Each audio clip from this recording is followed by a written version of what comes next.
Question ये है कि एक पुली ब्लॉक सिस्टम गिवन है और एक ब्लॉक यहाँ पे रखा हुआ है 2 kg का और 10 kg का ब्लॉक यहाँ से हैंग कर रहा है।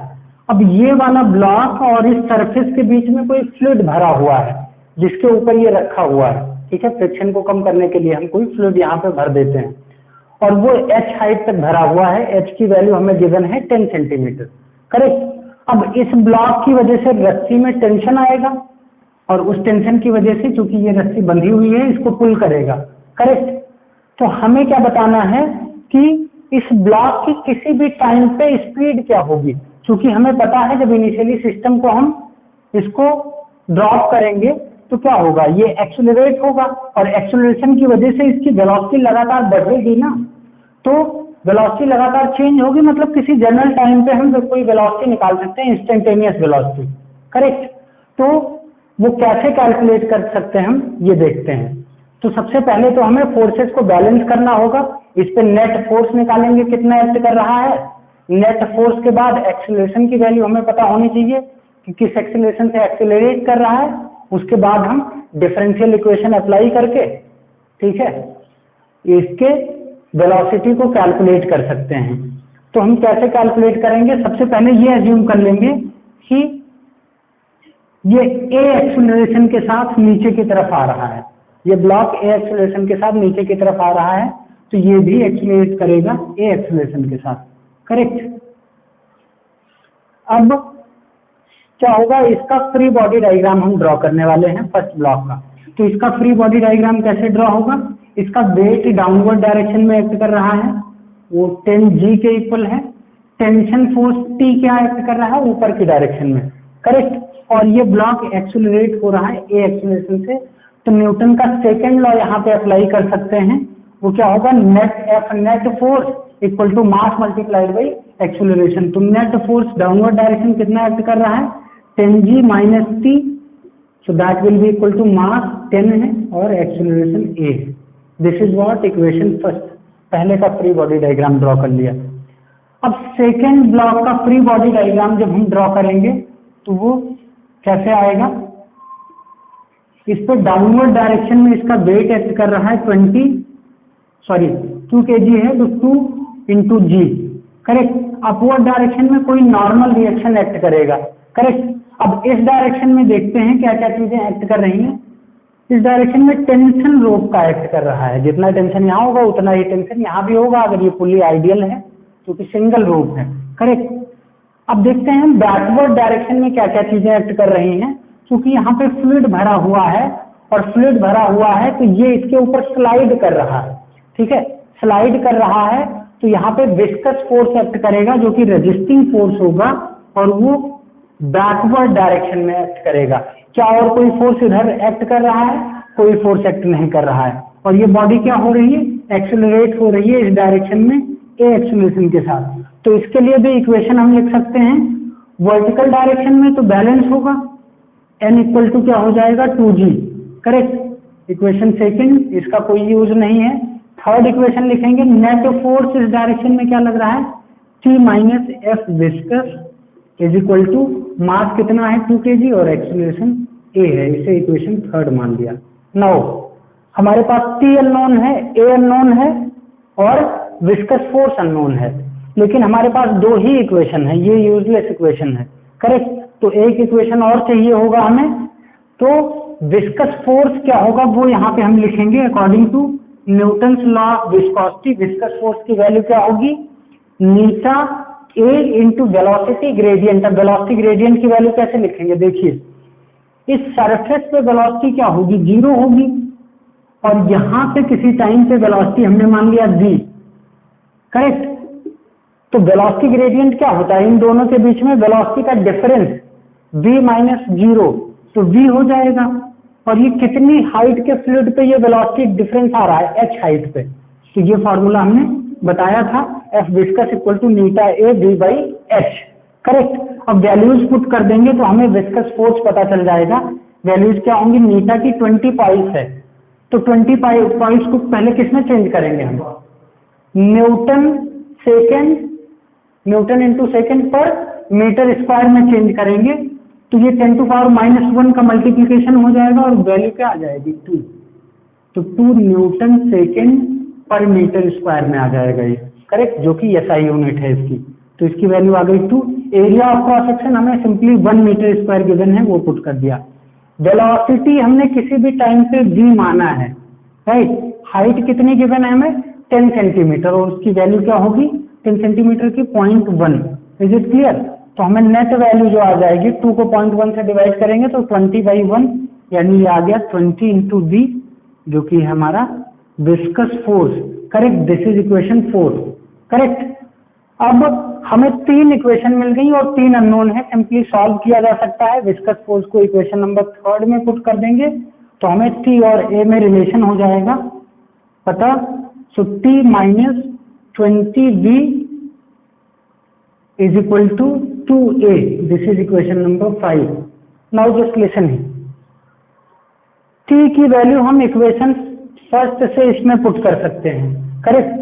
तो T की वैल्यू हमने पुट कर दिया, क्या आएगी T की value 10G minus 10A, T के इक्वल हो जाएगा minus 20V is equal to 2A। अब इसको सिंप्लीफाई करेंगे तो सिंप्लीफाई करने पे क्या आएगा, इसको इस साइड ले आए, अपोजिट साइड ले जाएं तो ये प्लस हो जाएगा, तो 10A प्लस 2A ये 12A हो जाएगा, 12A, और इसको भी उस साइड ले जाएं तो 12A और plus 20V is equal to 10G। G की वैल्यू यहाँ पे कंसीडर कर लेते हैं हम 10 मीटर पर सेकेंड स्क्वायर, राइट। तो ये क्या हो जाएगा 10 इंटू 10, ये हो जाएगा 100, करेक्ट। तो ये फाइनल इक्वेशन आ गई। अभी सोल्यूशन मिला नहीं है हमें, ये एक्सेलरेशन गिवन है और ये वेलोसिटी गिवन है। एक्सेलरेशन तो कांस्टेंट है, करेक्ट, लेकिन वेलोसिटी वैरी कर रही है, करेक्ट। तो हमें किसी टाइम पे वेलोसिटी निकालने के लिए इसे डिफरेंशियल इक्वेशन फॉर्म करना पड़ेगा। तो देखिए हमें वेलोसिटी निकालनी है, तो A की वैल्यू हमें क्या पता है क्या होता है, rate of change of velocity is equal to acceleration. तो 12 dv by dt, 12 dv by dt plus 20v is equal to 100, correct. तो ये v के टर्म में हमें क्या मिल गया, v के टर्म में डिफरेंशियल इक्वेशन मिल गई हमें, करेक्ट। तो हम इसको सिंप्लीफाई करके और वैल्यू कैलकुलेट कर सकते हैं।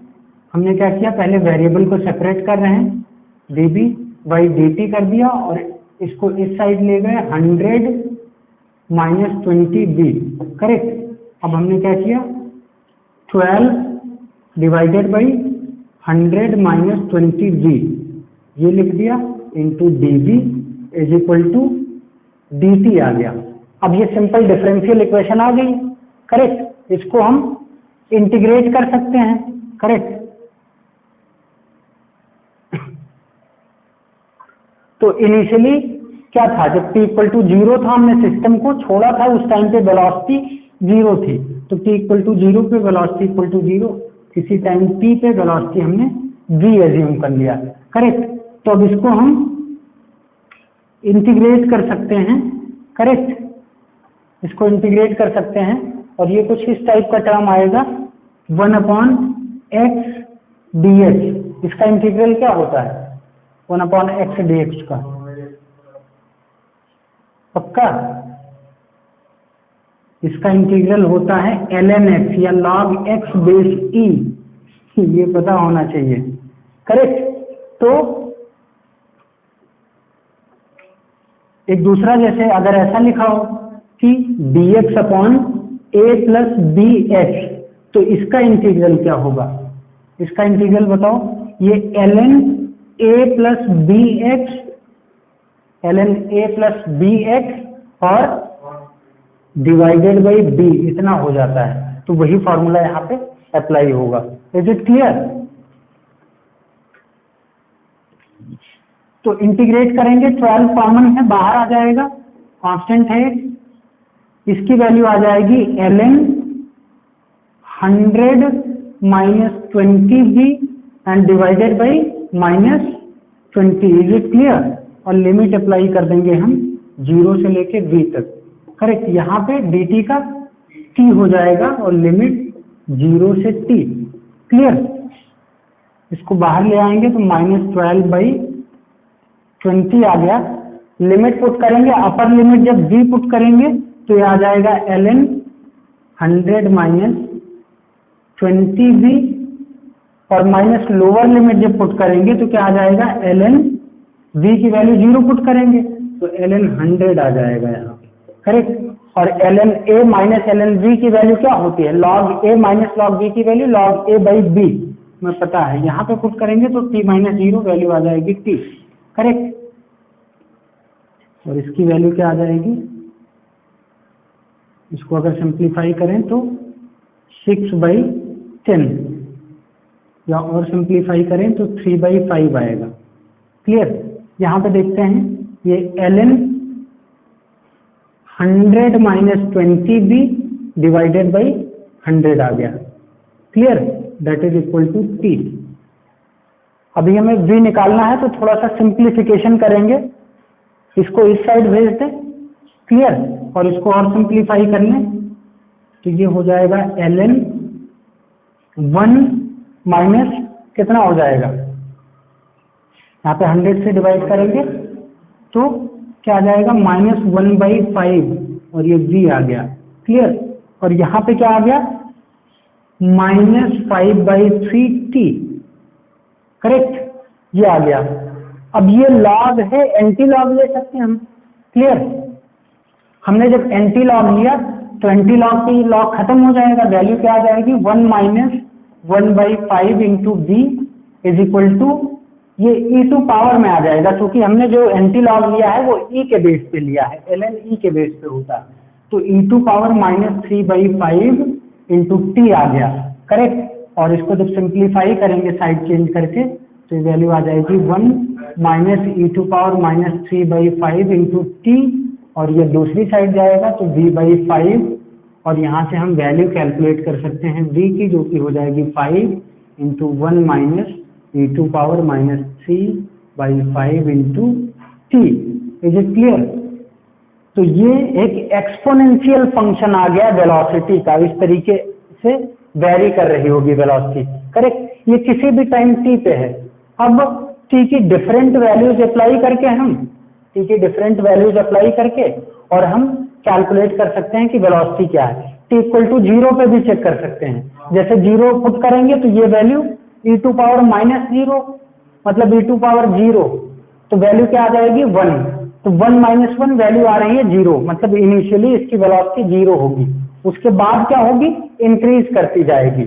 अच्छा, इंफिनिटी पे क्या हो जाएगा, अगर इंफिनिटी लगा दें यहाँ पे, तो अगर हम इंफिनिटी कर देते हैं इसको तो e टू पावर -इंफिनिटी, और e टू पावर -इंफिनिटी की वैल्यू क्या होती है, जैसे किसी की पावर माइनस समथिंग लिखा हो, मान लो -x लिखा हो, तो इसको 1/e टू पावर x लिख सकते हैं ना, और 1/x की वैल्यू क्या थी, इंफिनिटी थी, तो ये वैल्यू इंफिनिटी टेंडिंग टू हो जाएगी, तो 1/इंफिनिटी वो 0 को टेंड कर जाएगा, मीन्स ये वैल्यू 0 हो जाएगी, तो 1 - 0 दैट इज 1, मीन्स जब t इक्वल टू इंफिनिटी को टेंड कर रहा होगा तब जाके वेलोसिटी 5 मीटर पर सेकेंड आ जाएगी, करेक्ट। मतलब बहुत समय के बाद, ठीक है, वेलोसिटी इतनी अचीव हो जाएगी।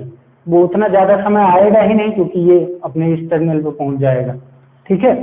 तो इस तरीके से हम वेलोसिटी को as a function of time calculate कर सकते हैं, राइट।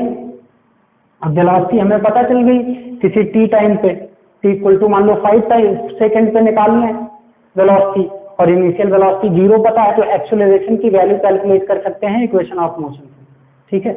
तो ये सारी चीजें इस तरीके से कैलकुलेट की जा सकती हैं।